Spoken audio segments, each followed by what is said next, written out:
I mean, people who've seen my 2 losses here at Power Slap, similar situation, got put on my ass and then got right back up, but they called it off at that point at those times. But I took a knee.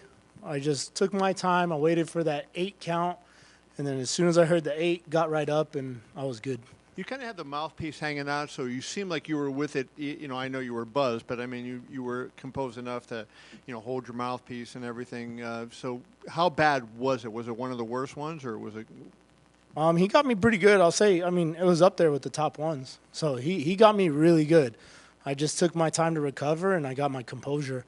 But, I mean, definitely Brandon is definitely probably the top contender right now to go against me again. That's why I said I'd give him the rematch. But, I mean, the person I'd really love to slap in the face is Jake Paul. I mean, who does it? He's gone against boxers, MMA fighters. Let's see if he could come in there and stand. How old are you? You're not 58, are you? Oh, I'm 33. Yeah, you're too young. I'm about to be 34. Maybe I make the cut. I don't know. Yeah, you'd be old enough at that point. What was your take? There's a mild little bit of controversy over Jason's stoppage after when you hit him there. From your standpoint, did you think the fight should have been stopped? I think it should have been stopped. The only reason why, he didn't take that knee. If he would have taken the knee, they would have no doubt allowed him to go again. I think it was because he didn't take the knee. He tried to get up so fast, he didn't really get his bearings. But it was a very close call. It was a very close call. But, again, I just got off the phone. I was, like, talking to his brother, and I told him the same thing. I was like, hey, if he would have taken that knee, we would have still been going. It's kind of interesting. You're talking to his brother, right? Like, the champ was in here before. He was talking about doing in the sauna with the guy he's fighting, right? So this sport is different than boxing or MMA, where you know. I mean, I know in those sports too, the fighters tend to be friends sometimes, but they keep things separate. And slapping, is it common that you kind of intermingle even when you're going to fight? I mean, me personally, I like to, not just because we are friends and stuff like that. You also get an inside look, you know. And to me, it's kind of a mental game, because power slap isn't just physical; it is mental too. So when you're super close with somebody, you know, they kind of open up a little bit more. So it is pretty cool when you become super close with somebody, and then at the end of the day, you're going to go up there and slap the crap out of them as hard as you can. Did you guys get a chance to talk in the back after it was over? Not in the back after, just up there on stage. And then, I mean, we talked about this before. We already knew we're going to probably end up running it back. Interesting. Finally, do you know, like, when you landed that strike on him, can you feel that, like, kind of through your body? Like, do you know, hey, I got that one, I landed that one? Absolutely. On the first one, I mean, I was upset with myself. I got the fingers. That was it. That's all he received was a finger slap from me. But on this next one, I knew I hit the button right at that moment, and I felt it. Thank you. Thank you. Over here. What's Hi. up? Congratulations. Thank you. Were you surprised by his power? I was. I mean, he had pretty decent power. I'll say he's up there with John Davis. I'll say he found my button a lot faster. That's what it was. So he got me right on the button. So that's what put me down. And, you know, like I said, I took the time to recover, and I did what I had to do. Okay, and then you guys both took this fight on short notice, and this is probably one of the fastest turnaround titles for Power Slap. How does that feel? It feels great. I mean, if they want to call me for Saudi Arabia, I'll go to Saudi Arabia too. Now when you have a little more time, it's 8 weeks, not 3. Yeah. And then you had your daughter in the crowd. Was that her first time being there? Second time. She was here when I knocked out Wesley at Fontainebleau.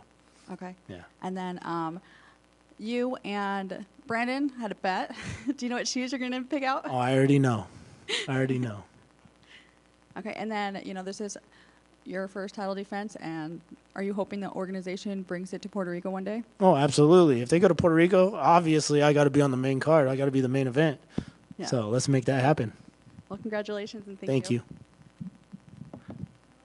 Right here. So you said Yankees in 6 in October. What happened there? I did. I'm so upset. I have to cross out that side of my tattoo now. No, I mean, I was a little upset. I mean, but we could both say Ohtani and Judge both shit the bed on that one.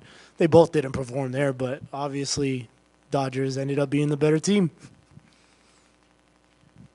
talk about Peanut the Squirrel real quick. I Yeah. saw your friend was in the crowd. He made a big bet on you. What does that mean?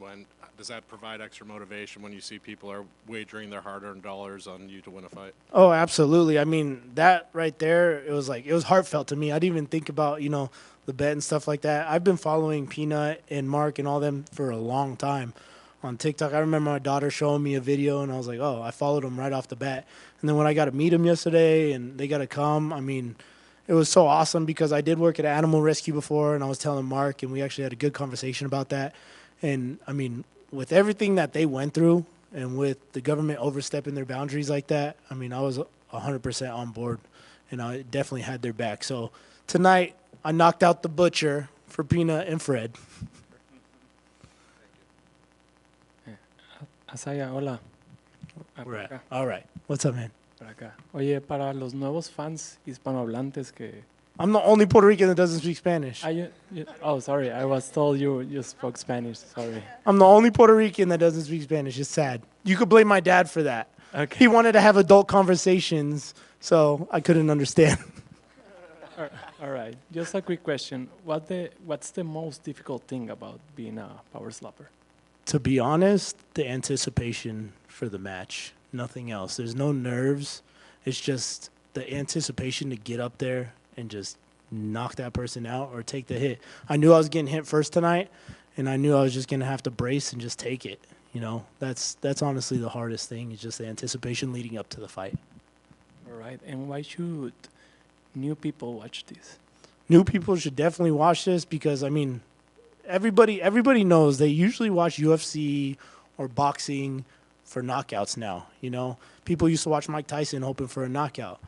And same thing with UFC. I know when I was growing up, I wanted to see a knockout. And when you see a submission, you're kind of like bummed out.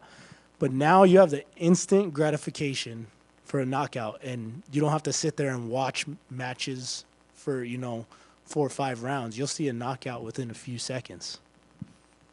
The action is quick. Exactly. Thank you, Isaih. Mm-hmm. Just a quick one right here. You mentioned, Sorry. talking about the anticipation, you mentioned how you knew you were going to get slapped first.